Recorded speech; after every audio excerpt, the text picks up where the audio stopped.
So staticky here. I have to turn this off.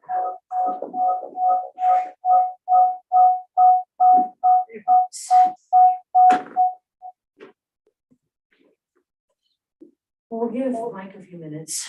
Okay, Then with three, that's enough for a quorum, correct? that's correct. Yep.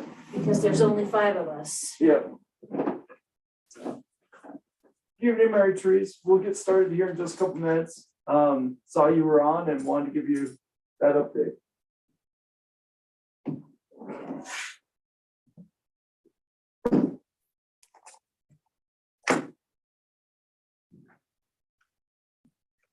Look back in my email and see.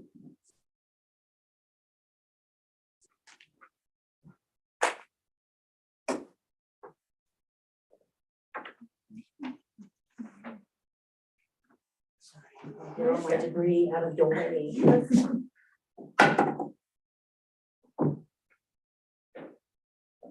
It's probably.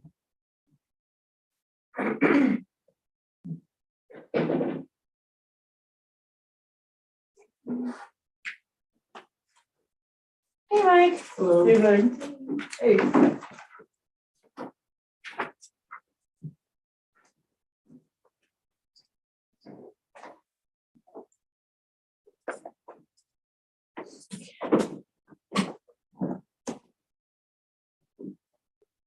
Take your time. We have a few minutes. I rolled in like right at 6 as well. So Okay.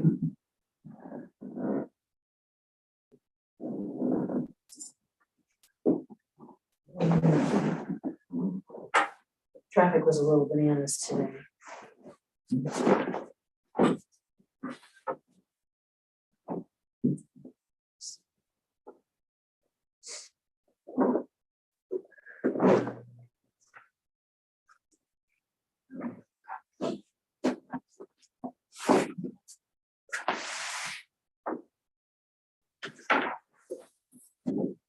And so Patty is not going to be here tomorrow? Correct. Patty is not going to be able to attend.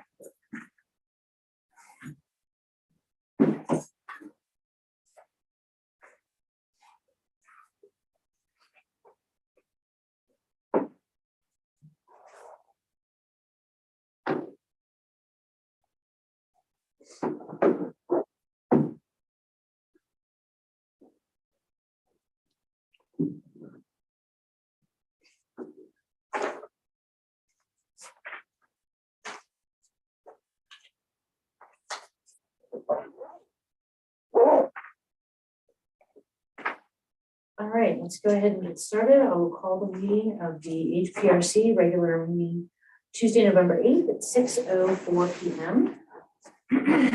Okay, roll call, please. Wonder if she's in the other room. Sorry. No, she left it for me and I forgot to grab it. All right, Lisa Mantle. Here.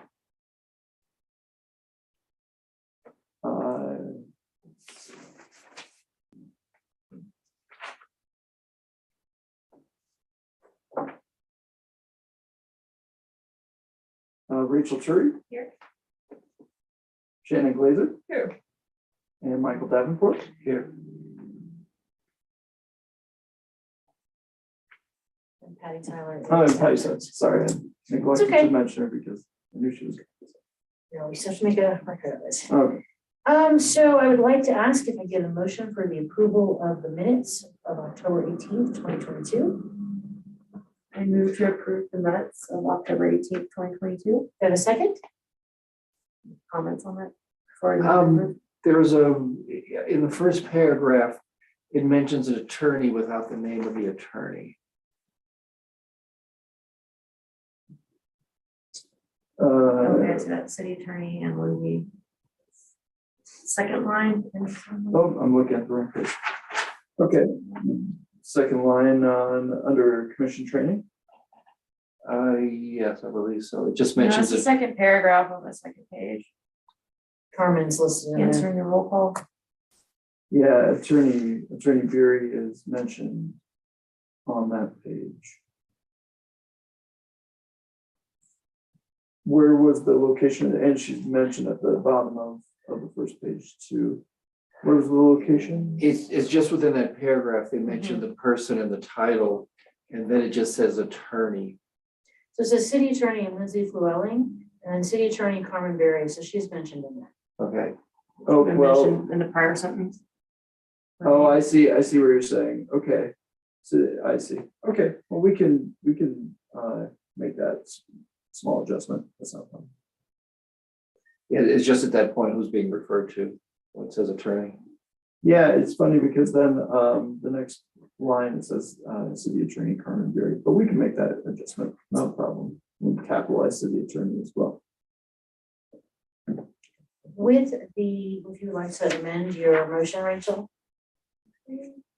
Once that detail of the city attorney that we were just discussing is, I guess, fixed, I move to approve minutes of October 18th. Do you have a second? Second. Excellent. All in favor, if you'll raise your right hand, say aye. Aye. Aye. Any opposed? Excellent, thank you. Jared, do we have any public comments this evening? We do not, we have no one on as an attendee besides our presenter, and I'm just allowing Administrator March to jump in as well. Okay. With no public comments, are there any conflicts of interest or ex parte communications we need to know about as we move forward into our new business? No. Excellent. Okay, moving along to new business, review and recommendations of the Historic Resources Survey Plan. Jared, I will turn this over to you. All right, sounds great. Thank you very much. Before you this evening is a continuation of our conversation from last month about the Historic Resources Survey Plan 2022. The commission did have a chance to take a look at this document. We understood that there might not have had, that not all commissioners might have had enough time to review it. So after the conversation, it was determined that it would be continued to this evening, November 8th. And in addition, there were a number of comments, and those comments have been passed on to the consultant who is with us this evening for a presentation on the plan. So I'd like to turn it over to Dr. Mary Therese Anstey. Okay, my first question is, can you see the PowerPoint? We can over there. I might Okay. be able to do it on full screen. Let me see. That'd be awesome then. Termer. Oh yeah, you guys are kind of. Okay, we have content on both. Okay, well, thank you so much for having me back. A lot has changed from when we first started this project to when we are finally getting really close to being done. Basically, what I want to do tonight is spend most of our time talking about the 8 projects that I have put forward to be focused on for over the next 15 years. If you have questions, we're a small group, just shout them out, and as we go along, we can face those questions. So let's get started. As you well know, this project had 2 funders. 90% of the about $15,000 came from History Colorado, from the State Historical Fund, and the city provided the remainder as a match. If you don't know already, this is what a survey plan is. Survey plans can be especially useful when submitting future grant applications. It's SHF that's financing the survey plan. They're reviewing the survey plan. And then when you turn around and go to them, or it's pretty much the same kind of faces at the table for review of CLG grants as well.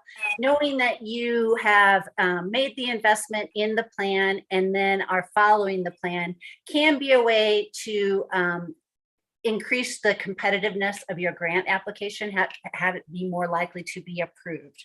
So ideally, fingers crossed, that's where we are with this project.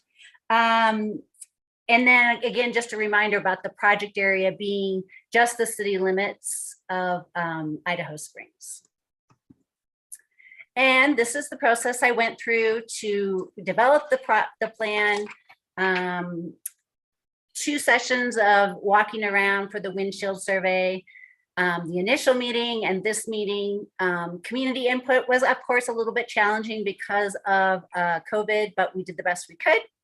I assessed what was already completed. So looking at what surveys and historic contexts that already existed and kind of analyzing them, especially with an eye towards what they provide you in terms of information for managing the historic preservation function there in Idaho Springs. Analyzing your strengths, weaknesses, opportunities, and threats, and then preparing the draft and final versions of the plan document. So that should all sound very familiar because you have all been around for those things. I wasn't sure who would attend, but I think you guys know all this stuff, but I'll just spin through it really quickly. Intensive survey, that's your 1403. That's the opposite of a reconnaissance survey. You're only going to get protection for properties from a local landmark designation, not from the National or State Register. Selective survey, we are selecting, we are picking based upon predetermined criteria like age, a particular associated history, a particular architectural style, a particular condition. Perhaps there are a bunch of buildings that are all threatened, then we could put those into one bundle as a survey project. Historic contexts are documents that tell stories of specific people and places at a certain time. One of the great things about those is, yes, they're the story, and we want to link them back to actual places, but sometimes the places have not fared as well as we would like. Their integrity is not as high as we would like. And so the historic context can sometimes be the fact that the story lives on. That can be the way to convey the history of those properties, even if they either have been demolished or they're in poor condition. And they also are very useful for, in some cases, and we'll talk about this a little bit later, designating resources. They can be used to designate resources. And then we talked about the fact that the state recommends resurvey every 10 years. And that means that when we started this project, with the exception of one CDOT survey, all of your survey data was unfortunately out of date. So focusing really on the projects, and these are kind of what I recommend. It is up to you whether you choose to follow them or if you choose to follow them in this order. I think it's important to remember that you're going to want to reassess. I put them in a priority order that made sense now, but this plan is supposed to exist and last you for about 15 years. And a lot of things can change in 15 years. So don't be afraid to move things around. If you choose to move things around, when you apply for a grant, you're going to want to justify or explain to the readers why you move things around. Because they're going to want to know what the conditions are. So this first one is a citywide intensive survey, selective intensive. I chose the properties, there's 35 of them, based upon what I thought was most likely to be eligible either as a local landmark to the National Register or the State Register. So this has the possibility of really quickly, if you should follow through with designation, which we'll be talking about in just a second, has the potential to really boost the number of designated properties in the community, which again, if it's done at the local level, will offer you that protection. Most of this is based on a lot of architecture because that's from the recon survey. It's what I could see, no research, but there is some known history.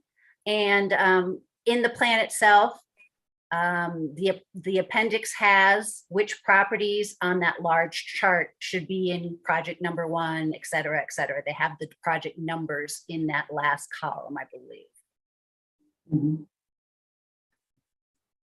Number 2, there are so many communities that the survey's done and they say, wow, we have this beautiful report, we have these wonderful forms, and now let's put them in a drawer and never think about them again.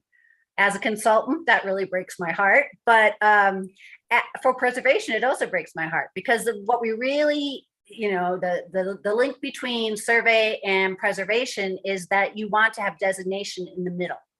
And designation is going to allow you to then do things like apply for grants or tax credits or do restoration work and that kind of thing.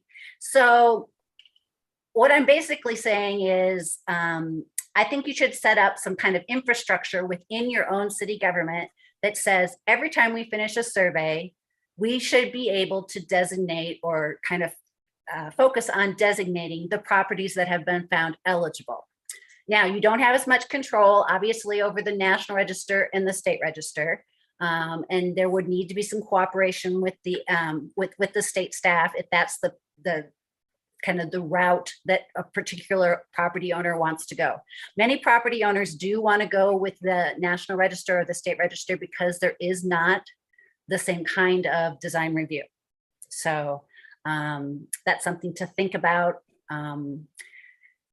In terms of basically what I'm saying is get a consultant involved to do things like researching best practices for what other communities that do designations, how they do them, how they promote designation, maybe to create some promotional materials. And there are some good samples out there, so you wouldn't have to reinvent the wheel. And then hosting a workshop for owners of eligible properties, developing a local designation committee. I think it would be really important for that person, again, you guys are the ultimate deciders in terms of what you decide to pass on to the council for designation at the local level. But I think there would be some benefit in having a small committee to also help you with some decision making, especially if you had some old timers or some longtime residents on the subcommittee who could help you with known history and things like that. And then, of course, if this process, I'm suggesting that anything that was found eligible in that first survey, project number 1, and again, I said there's a high probability that of those 35, a lot of them do look like they could be eligible, that become your kind of pilot to test out this sort of infrastructure or this process, tweak it as you need, and then have it be a standing kind of step that comes after every survey.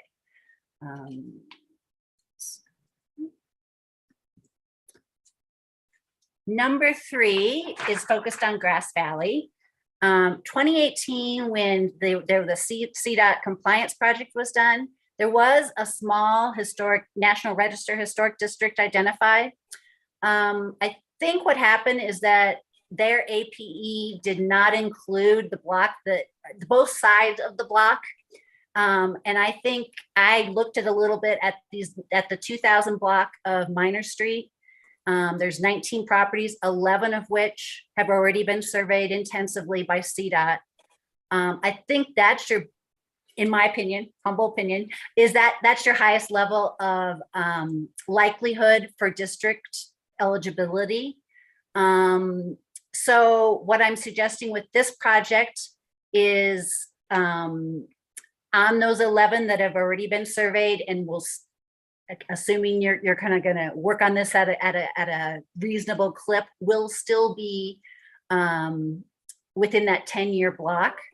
That takes you up to 2028. I hope it wouldn't take you up until 2028 to get to this project. And again, this is where you say, maybe we want to put this first. That's your priority, your prerogative. Once I walk away, the plan is yours to do with as you see fit. So, but this would involve just more research on the 11 properties that have already been surveyed at the intensive level, with the idea behind that being that, CDOT just doesn't have the capacity to do the same kind of thorough research that a grant funded survey does. It's just the reality of their projects. And so they do a lot of things based on architecture, and these forms actually had more history on them than I've ever seen on a CDOT form that I've worked on. I know there are some other people that do really good history on CDOT forms somehow, but what I would recommend is do some more history on who lived in the properties over time, so like a chain of title, and then some genealogical research on those folks. And looking for patterns. So maybe there's a social history kind of component here. Maybe there's an ethnic history component here that could also be a criterion A for National Register, or you have a similar, your eligibility criteria are very similar, so that you're not just designating them for architecture. It's fine to designate things just for architecture, but I always, especially with the National Register, the staff has always liked the idea of having more than one criteria, not required, but if it applies, it's sometimes nice to have. And then for those 8 that have not been surveyed because they were on the wrong side of the street for the compliance project, those would be the intensive survey forms for that. And then you would be working again to get it designated as well. And you could phase that project. You could do the survey and the, all the identification of what the district is, and then come back and do it as a separate, smaller project, just the designation. That would be an option.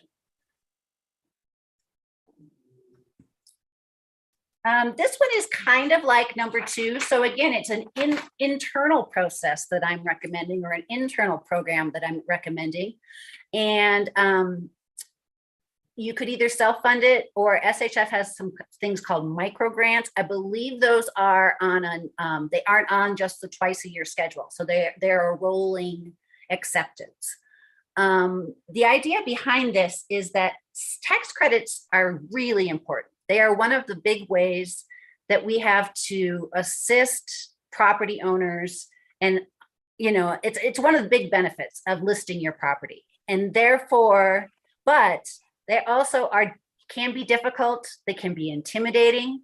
And so what I would recommend is, that you have a kind of a hand-holding process within the city that allows you to get more tax credit projects. Because really, with tax credit projects, all of the work has to meet the Secretary of Interior standards. So it's going to be high quality work. Either it can be renovation, it can be restoration, it can be rehabilitation, or restoration.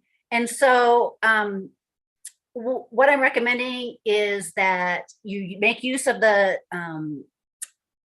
materials that are already on the state's website, but also perhaps like maybe an annual or every other year workshop for local people that have properties that are listed. And I think what would really help those folks could be inviting in, if you have one, a property owner who has gone through the tax credit process, who can kind of tell them from the property owner's perspective, this is what to expect. This could be the extra time it can take to go through step 1, step 2, that kind of thing. What's the review like? How long does it take to get your money? Which is a very important question for taxpayers and property owners. So I'm basically, this would be something that would be in-house, that you're promoting one of the major benefits of historic preservation. And you as a community get some really nice, well restored houses out of it. Or commercial buildings as well. So this is the first of 2 historic contexts I'm recommending. And I think it should span from the from the 1880s, when health seekers journeyed to Indian Hot Springs. So that's kind of really the first of your tourism. Some people came on the train. There was also a coach tour that went through different hot spring communities, and you guys were on the map for that. And then it should go through the post-1958 period when I-70 was completed. So it really encompasses kind of that early tourism through that auto tourism. Unfortunately, this can build on the 2018 survey. CDOT did an excellent job using a lot of assessor cards and some mapping and things like that, looking at some of these properties that either aren't there anymore or are very, very, very altered.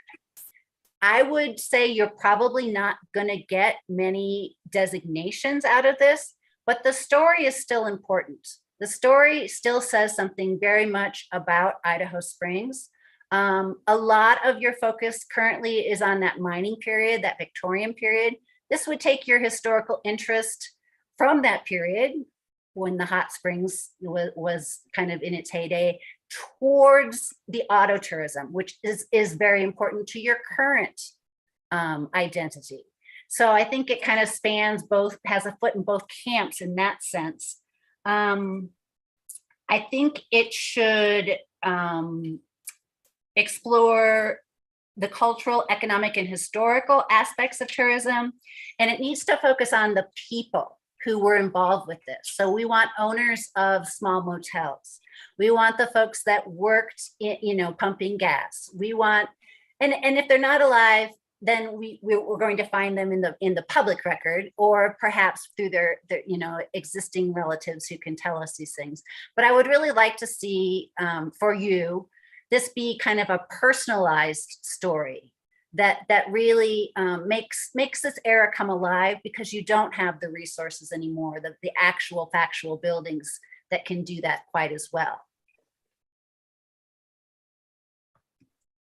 And then here's our second historic context. This one is about ethnic history. In the 2020 state preservation plan, the state put together some priorities of things that have been underrepresented in statewide in terms of research and projects and designation. And so ethnic histories was one of those. So again, with the idea that the state is the one reading your plan, and then the state is going to be supporting grants to do the projects in the plan. If they see you're doing something that needs to be done, then that can sometimes be to your advantage when it comes to getting your grant approved. The earliest history is best known. Even though Idaho Springs was small, there were ethnic pockets and sides of town that were assigned to different ethnic groups. So the Chinese, the Chinese were in one area, the south side. The Italians were on the west side. The Cornish miners, who built all your beautiful rock walls, tended to live along with other settlers from England, Ireland, Scotland, on the north side. And so finding evidence of where these people were and their ethnicity, I'm not going to lie to you, it takes a lot of work. It takes a lot of digging into the US Census, but it can be done. That's one of the reasons that the price for this context is higher than the one for the previous context, because not as much has been done on this topic. The post-mining ethnic history of Idaho Springs might be even more difficult. Our census records don't go very far forward from, we're up to the 1950 census records being publicly available right now. So there's probably going to be a more oral history here. There is a chance that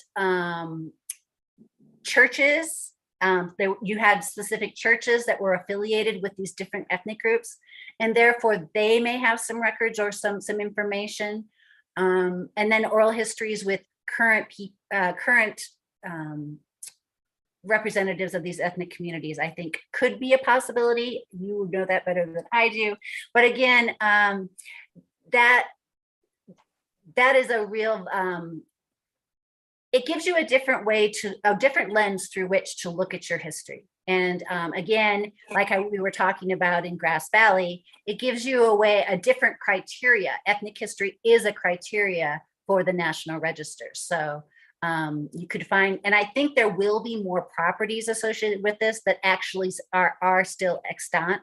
And so I think that there's more potential for doing some designation coming off of this historic context.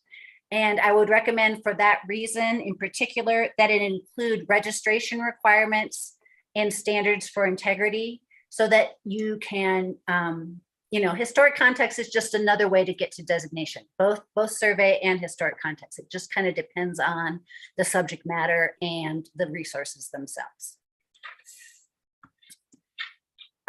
This one, in 2005, when Spector and Associates did their intensive level survey of West Colorado Boulevard, they did a lot of great work.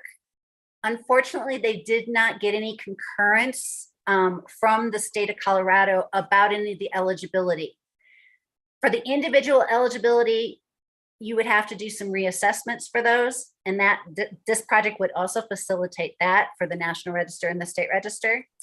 And then they were not sure if the local, or if the historic district if there needed to be more survey. Now, I did a little bit of research, and it seems like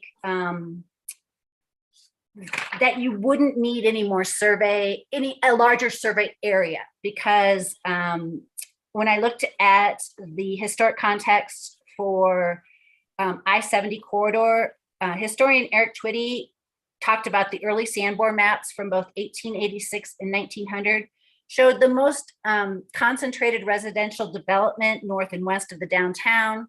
And then he also looked at some historic photographs, and he showed that most of the homes located along Colorado Boulevard and to some extent along Virginia Street were between 8th and 13th Avenue. So unless you're going to put the period of significance beyond the 1920s, I think you would probably be pretty safe with focusing on 8th through 13th Avenue.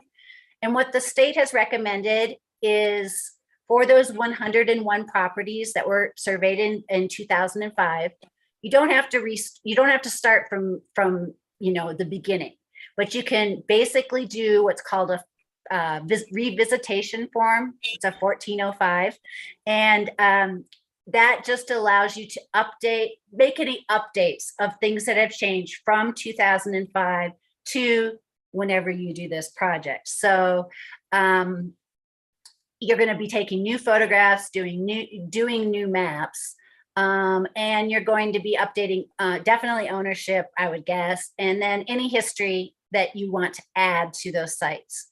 They also talked about perhaps doing some intensive survey on Virginia Street in reference to those historic photographs. And basically this one could be phased as well. So you could do that revisitation form for the 101, maybe a few 1403 intensive surveys for Virginia Street for ones you really think have high integrity. And then set your district boundaries, and that's project 1. And then you could come back and do project 2, which is hiring a consultant to just do a historic district designation, whether you choose to be National Register, local landmark, whichever you think is most appropriate, and whichever the state thinks is most appropriate. Doing a historic district for the National Register in particular can be very onerous just in terms of the sheer number of photographs they ask for and things like that. So the phasing may be a good idea, but again, once I'm done, the plan is yours. You can make those decisions on your own. And then finally, you guys are really fortunate to have the Historic Sites Partnership, and they basically they look over, or they kind of help with the management of city-owned historic properties and designated landmarks in public ownership. And there has been some talk with them that they want to do a preservation plan for those properties. So the idea being that you do some survey that would aid them in that task. In that case, I would focus on the 1403, the field 21, which is the architectural description, what the building actually, what are the components of the building that exist right now. Field 29, the construction history. That would be very important because they would have to, it would be ideal for them to know what changes have been made to the building and when, so that if they don't, that those changes don't fit within to the period of significance of that designated property, then those would be the ones that could be reversed. And then obviously historic photographs would be great for this particular survey. As we speak, this would only encompass 11 sites. But again, as you know, this is number 8 of 8. And so if you're designating more things that are city owned or in public ownership, then that number could rise, therefore the price could rise. And with all of these projects, before you actually, as you are preparing the grant applications, you're going to want to be really, really careful about making sure your numbers are good. And the best way to do that, and what SHF and CLG highly recommend, and I think they should require, is for you to get at least 3 bids for any project before you apply for a grant application. And so I highly, highly encourage that. Prices are volatile. And this one will go up because it's the last one as the plan is written right now. So that's my spiel. I'm open to questions if you have any. What questions do we have? Looking at the eligibility for listing table, for the Colorado State Register, there's a geographic importance criteria, and that's missing from national and from like the kind of city. So how is that, what kind of defines that, I guess? So the state register, you're right, is the only one of the 3 designation programs that has geographic location or geographic significance. The best example I can think of that is there are a number of towns around the state that have big letters, usually made out of rocks, like the School of Mines has an M. The city of Salida has an S. Out near Gunnison, there's a W for Western State. Those are things that would have geographic significance. They are in a place where the geography matters, the location matters. They are kind of de facto landmarks, landmarks lowercase l, in the sense that as you are driving, if you get to the W in Gunnison, you know where you are, kind of thing, if that makes sense. Thank you. The rock in Castle Rock is a designated landmark. Oh, despite the fact it's covered with cell towers. Because it actually shows up on Colorado maps before there were towns, Mhm. because you see it from such a great distance. Good example. What else, Beth? In the research that you did you find anything regarding Native Americans or explorers tied to our coming through Idaho Springs? I did not do a lot of research, but I did not find that either. Just in the research that I did, you know, the survey plan is kind of setting you up to say, this is what you should do in the future. And that, you know, if I had found evidence of that, that would have been a great project, but I just didn't. If it is something you're interested in, I would highly recommend that you, you know, work with some of the existing history books and look in there and see what's available and see if there is enough for a project related to that.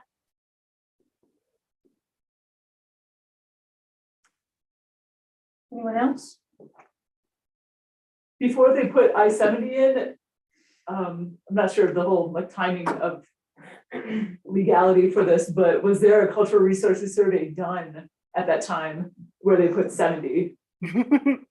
So most the whole idea of doing survey and doing anything with historic preservation all comes out of the 1966 National Historic Preservation Act.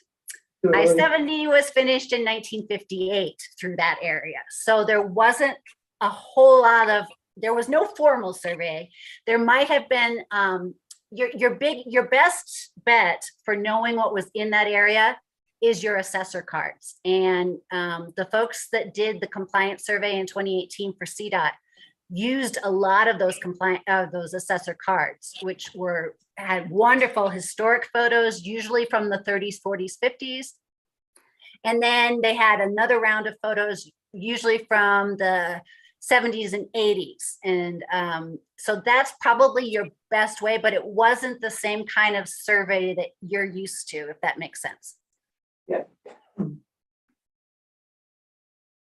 Anyone else? Mike, Um, you look poised. Did you have any thoughts regarding the Argo Mill? Well, it's already designated. But not So, Not locally, it's National Register, but it's not locally designated. mhm. If you guys felt strongly, I think the way to do that, there is a lot of work going on at the Argo Mill, you know, with other players. I would want to make sure that you're collaborating with what they're doing. But I did not focus a lot on that because it did have some level of designation, and I didn't feel like it was threatened, but I may be out of the loop in terms of that. I mean, you would know better. Okay, any other questions? Anyone? Mary Therese, thank you very much. Okay, thank you. Do we need to discuss? Do we want to Yeah, approve this and send it to I'd- council? So I'd recommend, having a discussion, and if you so choose to, make a recommendation to council at this time, you're more than welcome to. I have a question before we get started. So our deadline is December. Well, I will amend that. I just received notice earlier this week or late last week from the state that, it has extended our deadline. Okay, So we do have more wiggle room than we would have had. But you extended it to. 6 months more, so. Oh. No, honestly- May, June. I mean, we as staff would prefer that we don't extend much longer. this is 2+ but- years at this point. But we also want to make sure that, HPRC, et cetera, are comfortable with the plan. I will also mention that the state has reviewed the plan, has provided comments also. We have not furnished you with a revised document. In our line of thinking was that we would take the comments, because some of them were typographical in nature from the last meeting. I've got a couple of typographical comments. Recommendation, provide those, you get a clean copy. So because the state did a few of those things too. So the version that was sent out for this packet is the same as the previous meeting. It is. And I had about 8 points before, and all those were passed on. Yeah. Or do I need to re-give those to you? I am not opposed if you want to send those to Okay. me again, just to verify, because I was taking notes. And I hope I transcribed all of them accurately, but yes, please feel free to send them. Okay, I would be amenable to, I know we wanted to get this up by December, but since we have a little time, I would like to see the state comments. Are the state comments something that will structurally change what has been recommended, what has been stated? The only substantial state comment was they wanted to see, I'll look it up right now. Their comments.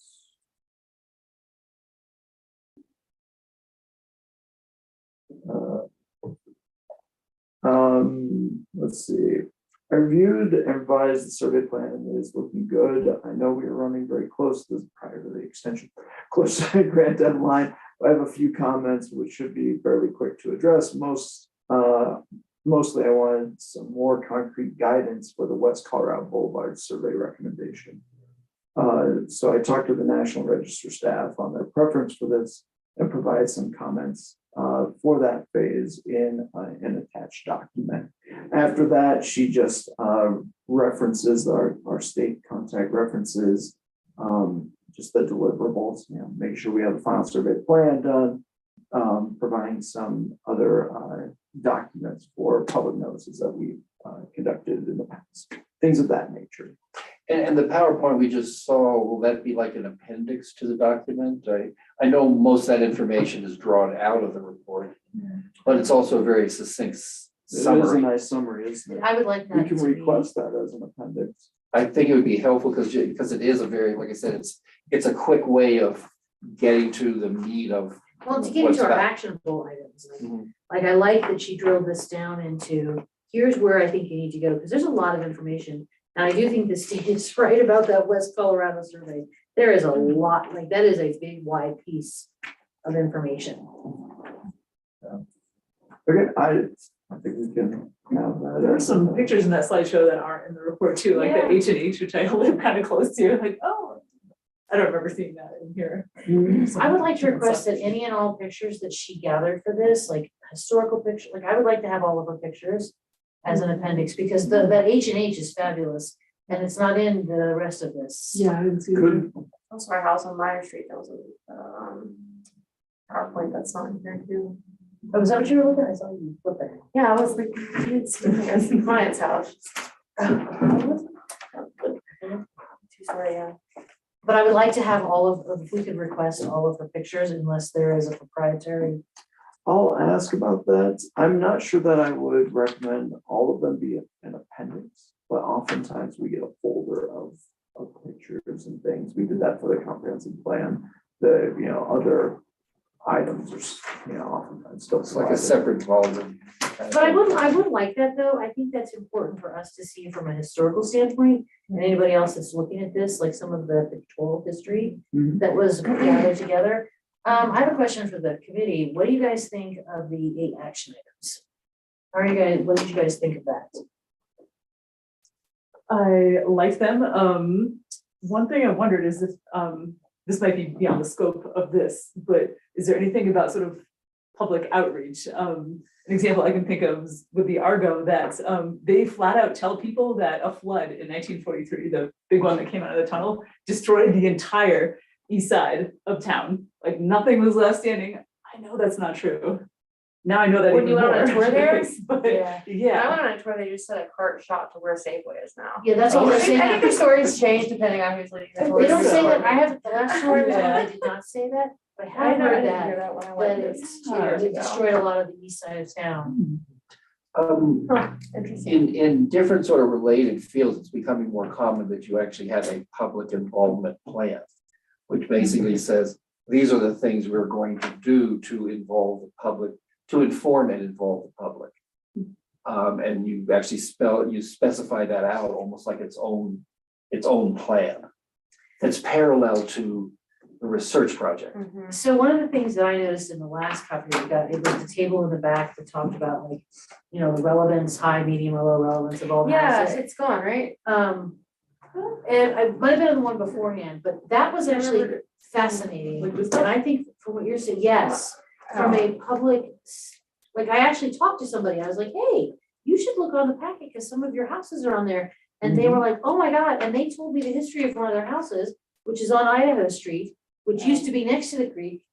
And it's now a 1-story house, but before the creek moved, it was a 2-story house. But when the creek moved, they filled in and now it's a basement 1-story. See, and those are all fun things that we could put in the known history portion of the table. But I also think we Yeah. could talk, like, this is a project going forward, goes beyond the 8.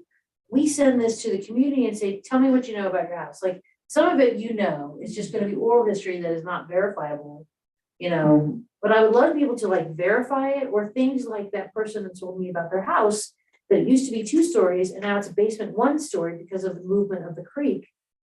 That is fascinating, but that's also a way, I think, to bring people into being interested in this. And I think some of that too would be part of, let's say we do some of these more in-depth surveying. I think now, of course, it's not citywide, oftentimes they're for specific areas, but sometimes that's what goes into that, is talking with some of the property owners, et cetera. So, I think you go either way on that point, we can do a more in-depth something, or each individual, one of those numbers would have a public outreach portion to it. Let me ask the committee this, if we see the changes, the typos, the small changes, the state's recommendations, how are we feeling about this project? Do we feel that there is more that needs to be done? Do we feel like we could, with the final version, be in a place to approve it? I'm in a place to approve that. Because I'd be willing to say, let's do an approval in January and get this thing rolling, so we keep our CLG in place and take the burden off staff. But I honestly would like to just at least look at the final version. Could you highlight the changes so that we know? Yeah, like I said, the document hadn't changed since you saw it last, so there's nothing to highlight, but there will be. Like, but there will be before the final version. I think it's a very good document now, and I think with the incorporation of what's been discussed or provided, I think it'd be in very good shape for January. Yeah, I'd like to see an addendum with photos, and I'd like to see that PowerPoint that she did, because that's very clear and concise. And to put that table back in. Yes, that table is, I don't know about you guys, I Those went through tables and were- looked at the table, did you? 'Cause I did, was I like, looked at my house. I looked at Said it my has no house. style. Mine has no style too. No, but I looked at your Made me house, sad. I looked at the house of the people what I knew. I think other people would Love enjoy that. Is that No integrity. this No, table? this one, Is that this table that you're referring to? yes, that's the one. Yeah, And it was omitted from the. this is like, I printed this out, not from this meeting's stuff, but from the last I meeting's don't stuff. think it's in this one. Oh, Let me see. that would not have been, that would have been a scanning challenge then, because this is the actual document that Wonder scanned. Okay.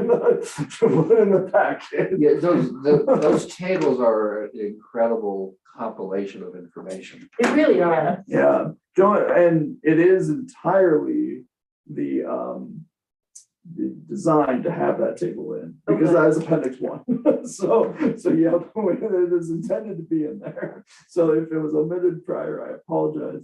But yes, it's intended to be in there. So absolutely. Excuse me. I do have a comment on the map. If they could possibly put parcel boundary lines in to the map, it would make it a little bit easier to read and get. And is that the map with just the, because they've got a map of the city limits, but then they've got a map of Page 31. 31, thank you. It's just. Oh, I see what you, yes. Ah, Kind So of that blending in is- together. Yeah. That is those something boundaries that- would- a predecessor of mine, I believe, put together. Oh, So I will see what kind of, Yes. Easily figure it with a parcel map. Yeah, it shouldn't be difficult to do that. You probably have to change it to lighter colors for Yeah. contrast. because Because the red's going to, well, it's just going to be a thing in terms of being able to read the boundary lines at that size. Right. Without that color, without the black lines or say the gray lines overwhelming. I do The parcels. think, looking very closely, there are very minor gray lines. Now, I'm not saying that we don't change that, but I'm just saying that I think it's there, but we should, Could we be split can, into two halves. There we go. can- Can we put it into 2 or 3? we so can look to Yeah, make them larger. we can look to improve that. I will. Do you guys have a Try to find GIS better. person on staff? You are. So, I will try to Fix find the that map. data. Okay, I will say, having update. been here like through, from the beginning with this, I'm much happier with this one than the very first that we got. I'm very glad for the changes. So I want to, in the record, thank you to both the previous HPRC folks, because there's a bunch of folks that are not here anymore, as well as all of us who have done this, because I think that has really improved this offering. And the fact that the state like looked at it and didn't come down and say, no, like, I think that's always a positive too, when the state is like, no, this looks good. Hmm. So I had one other, like, this is, I don't think this is necessarily on the agenda, but I would like to talk to you all about, when you look at these projects, what do you see as your top 3? Like, I'd like you to think about that, because one of the things that I would like to do starting next year is go to city council and say, we want to do these. Can you throw us 100,000?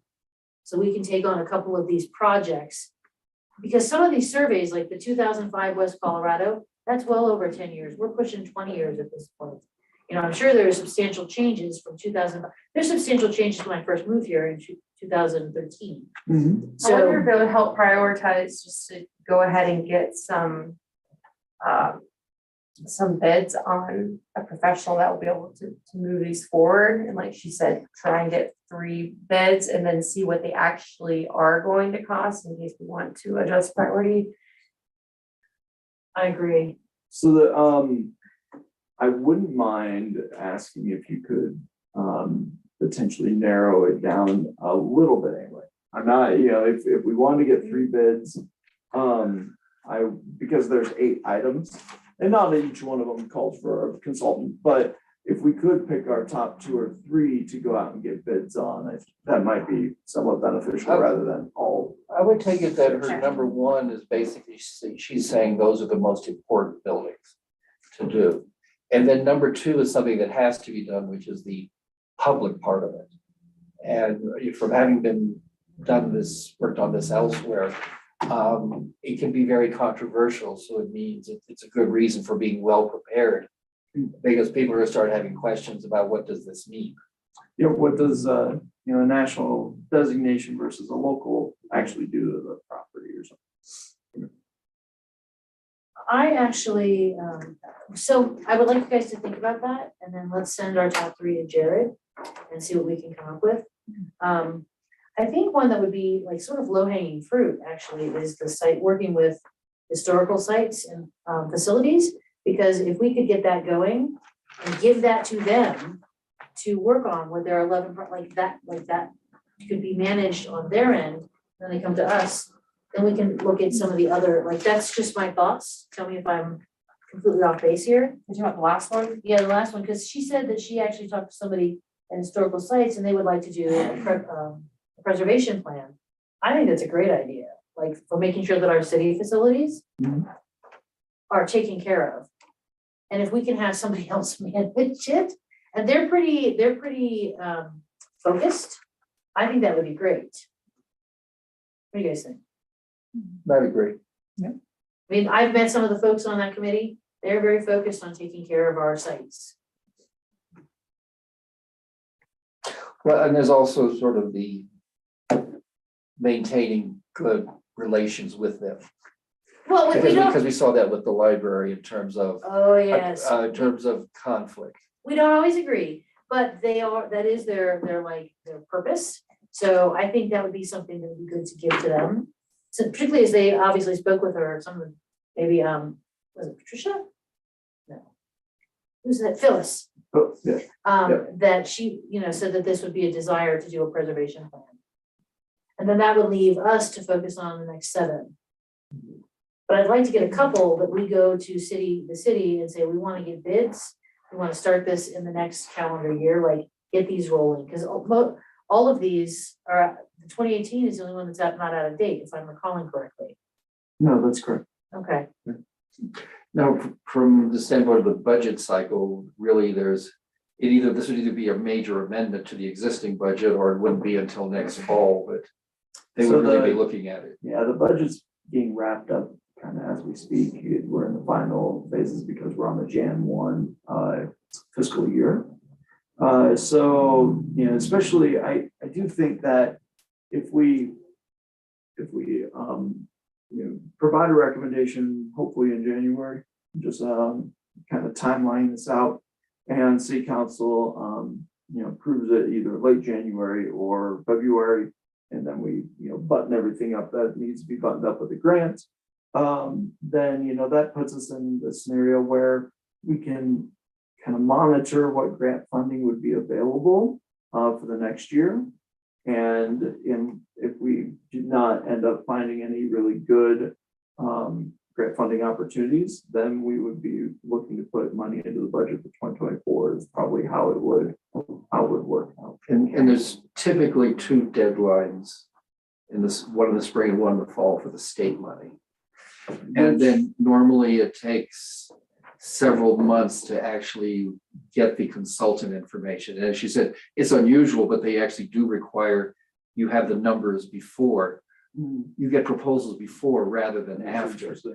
So, and it's going to involve several months anyway on this in terms of seeking state money. Yeah, so we might be out of a spring deadline anyway, just depending on exactly what time. Yeah, we that is, need to and- check the dates, but usually I think it's like March or April is that deadline, and the other one I think is around Maybe September. Maybe in April. if we approved this in January and picked our top 3 projects, and started looking for bids and went to city council and said, can we, do this? That even if we had to go through the fall, that would still give us time to go to city council and say, hey, here's what we're looking at.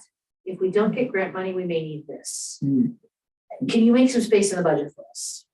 Now, there would be a match requirement for anything. Yes. But it depends on also what we want to do. If it's a small, it's one of the less expensive items, then I have, a pretty good feeling that we could find some grant or match funds. For instance, this project alone was, 15,000. It wasn't astronomical, and our portion of the match was pretty reasonable. So it's a few thousand here or there. I think we could probably work with or request that of city council prior to doing kind of a full-on budget ready to roll 2024. I would definitely like to say, take your top three, and I would really like to strongly lean on, can we bring in historical sites and give that to them? Hmm. Like, to me, that's a no-brainer, since they're already interested in it.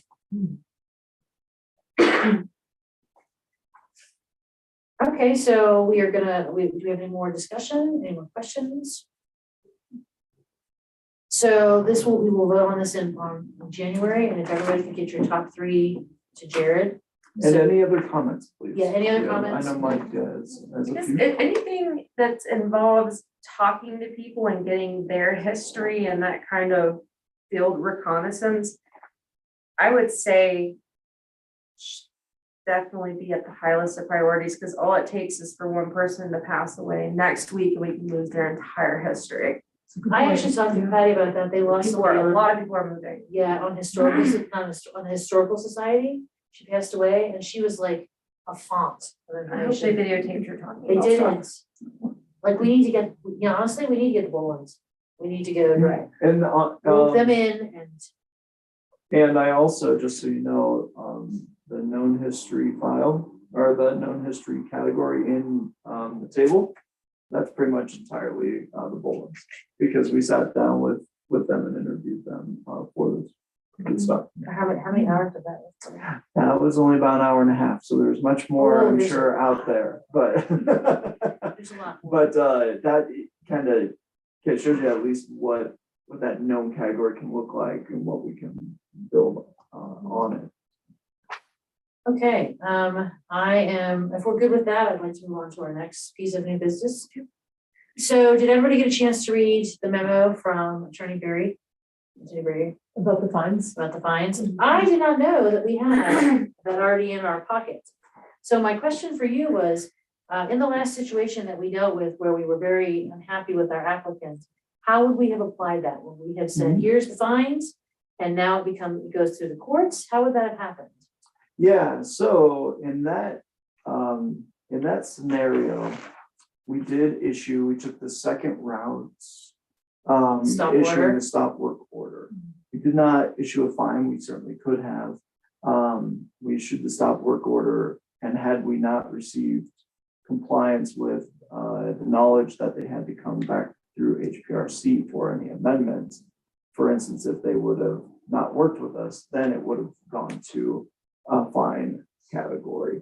So yeah, so we did have some additional teeth because we did get cooperation when it came to the stop work order. We did not pursue those other means, but brought them here as the proper route for which they needed to go. Okay. Did everyone get a chance to look at the link that Carmen provided? What did you guys think about that? Well, it's nice that it's in place. Fun to see kind of little of what is in place for potential things that could happen. Like the whole did you like the structure of the administrative fine? Like, because I personally like that. Like, I think there needs to be, Oh, incorporating. incorporating that into addition to, I like what Carmen suggested, that if we like this idea, we could incorporate administrative fines levied by HPRC. I liked their structure. Like, I read through it. It seemed like there were a lot of checks that you had to, checks and balances, so that it wasn't just, for example, me saying, no soup for you, and big fines hitting the applicant. Like, that's not appropriate. It would still have to go through some form of adjudication process. We don't have to go to the courts for it. But I believe that's the difference, is it goes through someone who's more readily available than on like a court cycle. I would like to I am in favor of pursuing that, because just keeps bothering me. I'm really, really worried that people are gonna say, oh, look, so-and-so just went ahead and did it, Yeah. and we are going to see a rash of, oh, whoops, let me ask for forgiveness. I don't wanna see that. And if we were able to do this, I feel like maybe an explanation of what can happen if they do not follow the rules and fines that they could potentially Incur.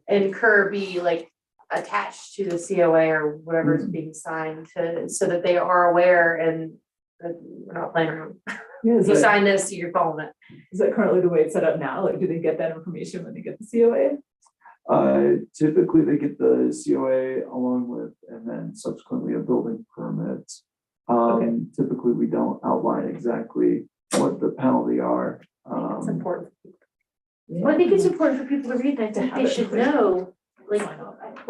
I said this before, you buy a historic building, a registered building, you have obligations, full stop. So, something that can be done is you can actually put that in the COA.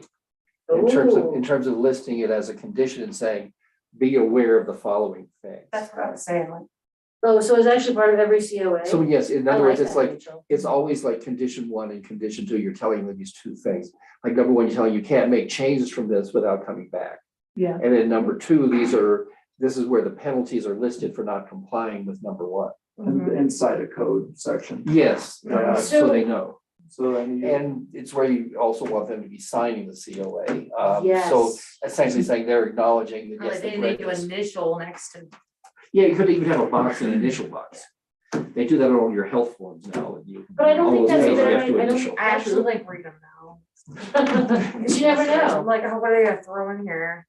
I like that though, because I think, like I said, and it sounds like you guys are too, I'm worried that a door has been opened that it may be hard for us to shut, so I think we need to slam it I right now. agree.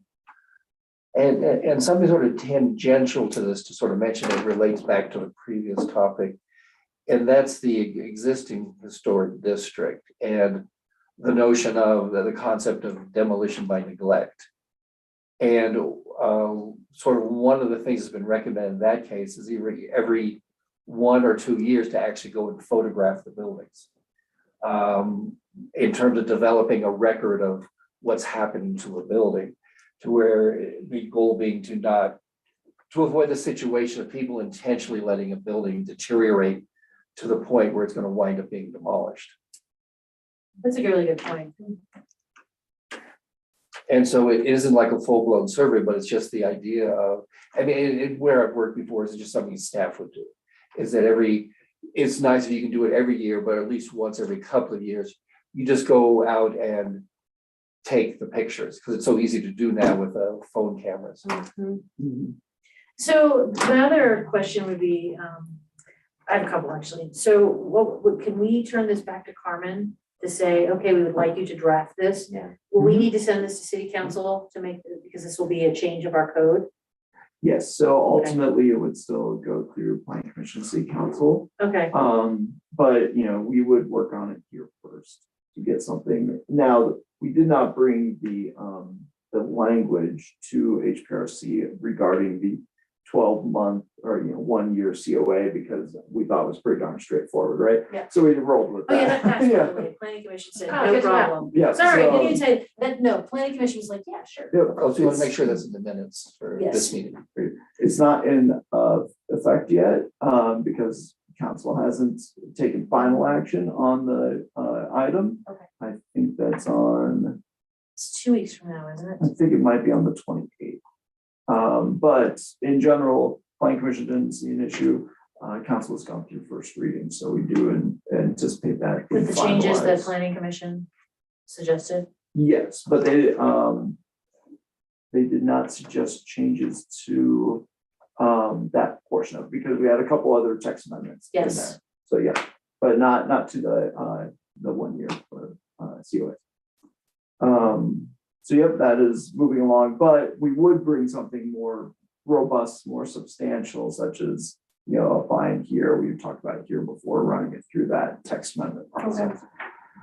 No, I like the idea though that we could levy administrative fines and send it to a commission or like a separate committee of, 3 or 5 or whatever.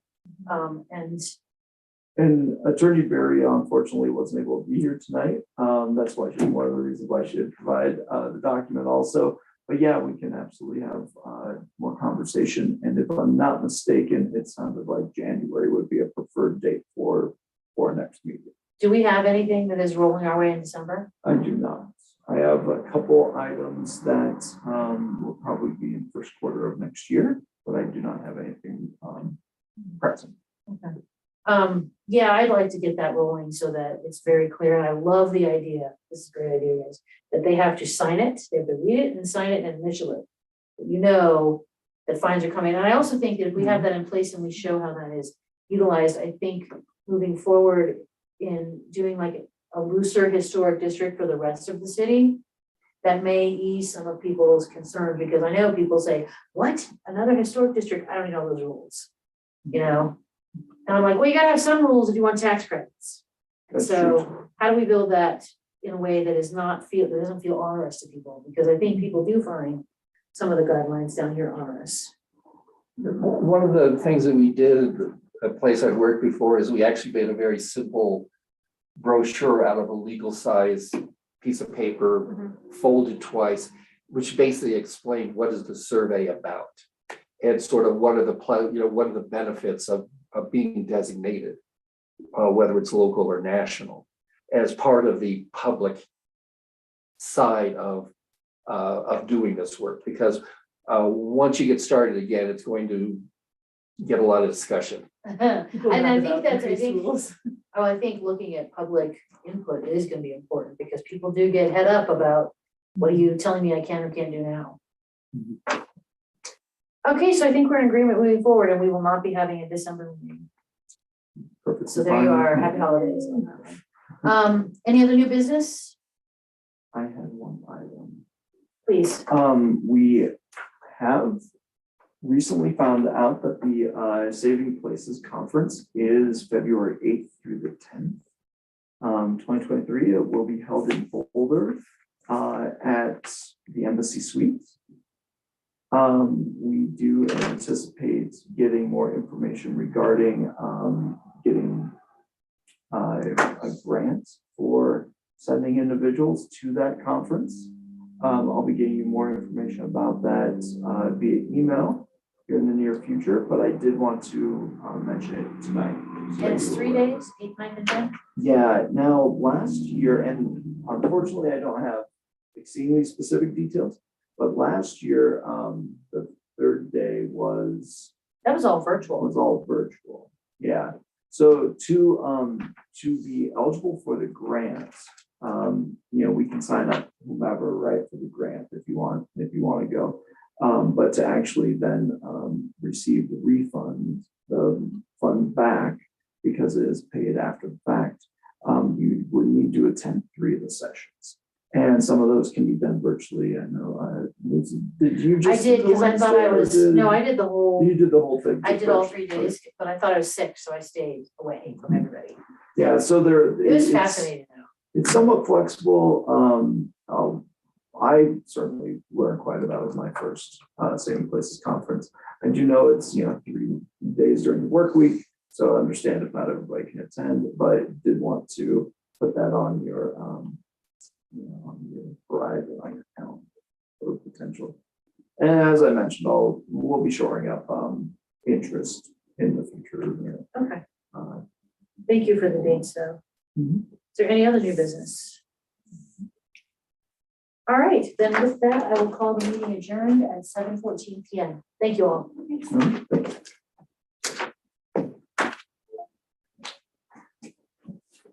People have weird beliefs. I don't know. I was talking to someone who knows a lot of Georgetown history, and she was saying that when the interstate was put in,